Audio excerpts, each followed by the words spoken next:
അല്ല മക്കളെ, ഇന്ന് ഇച്ചിരി കറിവേപ്പില അച്ചാർ ഉണ്ടാക്കാന്ന് ഓർത്താട്ടോ. ഇച്ചിരി കറിവേപ്പില ഒടിക്കാനാ. കറിവേപ്പുണ്ട് ഇഷ്ടം പോലെ, 10-15 വേറെ ഉണ്ട്. ഇത് ഞാൻ ഒടിച്ചൊടിച്ച് നിർത്തിയതാണ്. മതിയായ കറിവേപ്പാണേ.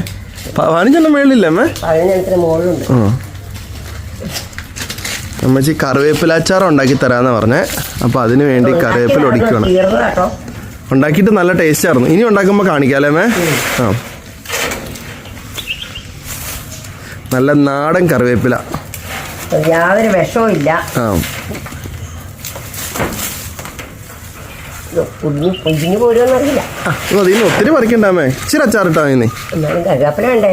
ആ, കറിവേപ്പില അച്ചാർക്ക് കറിവേപ്പിലല്ലേ കൂടുതൽ വേണ്ടത്. മീൻ വേണം. ഓടിക്കാൻ പാടാ. ഓടിഞ്ഞെങ്ങാനും പോയാലും അങ്ങനെ ഓടിയൊന്നുമില്ല. കറിവേപ്പിനോട് ഭയങ്കര കമ്പായാറേ. കറിവേപ്പ് ഇഷ്ടം പോലെ ഉണ്ട്. പിന്നെ കിട്ടുമ്പോ പിന്നെ കൊണ്ട് നട്ടു വെക്കും. പിന്നെ നട്ടു വെക്കും. പിന്നെ തൈ എവിടെയെങ്കിലും ഉണ്ടാവും. ഇഷ്ടം പോലെ ഉണ്ടാവുന്നുണ്ട്. തൈ ഉണ്ടാവുന്നുണ്ടാവും. തൈ ഇഷ്ടം പോലെ ആയി തുടങ്ങിട്ടോ അമ്മച്ചി. ഈ തൈ പറിച്ച് അടുത്ത സ്ഥലത്ത് കൊണ്ട് വെക്കും. അപ്പൊ പിന്നെയും കറിവേപ്പിലയാവും. ഇനി കുറച്ചുകൂടെ പഠിക്കണം. 10-26 എണ്ണം ഉണ്ട്. നട്ടു. ഇനി ഒരു 15 എണ്ണം ഉള്ളൂ കേട്ടോ. ബാക്കിയൊക്കെ പോയി. ഇത് നടുക, പറിക്കുക. കറിവേപ്പ് എല്ലാവരും ഇഷ്ടം പോലെ നട്ടു പിടിപ്പിക്കണം. കാരണം ഒരെണ്ണം പോയാലും ഒരെണ്ണം വേണമല്ലോ.